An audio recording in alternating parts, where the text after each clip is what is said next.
అయ్యా హరీష్ రావు గారు, నేను భూములు కబ్జా చేసింది నిజమా? దానికోసం తీసేసినవా? ముఖ్యమంత్రి కుర్చీ మీద కన్నేసిన తీసేసినవా? నువ్వు సమాధానం చెప్పాలని చెప్పుకుంటున్నా. అబద్ధాల కోళ్ళు మీరు, అబద్ధాల కోళ్ళు మీరు. మీకు నీతి లేదు, జాతి లేదు.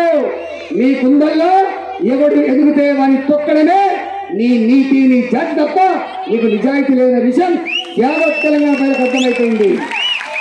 ఇవాళ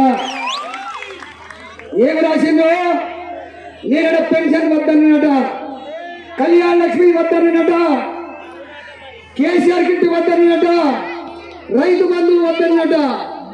వద్దల్లే కానీ ఒకటన్నా, ఇదే చల్లూరు సభలో ఏం మాట్లాడినా, అయ్యా కేసీఆర్ గారు నీవిచ్చే రైతు బంధు డబ్బు పేదల పైసలవే, తెలంగాణ చెమట పైసలవే.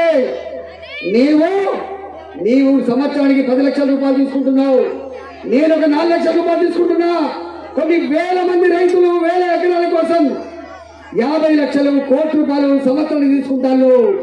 నా దళిత గుడిసెలలో, నా దళిత కాలనీలలో చదువుకున్న బిడ్డలు బ్యాంకుల కోసం 3 లక్షల అప్పు కోసం పోతే, 5 లక్షల రూపాయల అప్పు కోసం పోతే చెక్కులు అడిగినా కూడా లోన్ రావట్లేదు. కానీ నీకు మాత్రం సంవత్సరానికి రైతు బంధు కూడా 10 లక్షల రూపాయలు వస్తున్నాయి.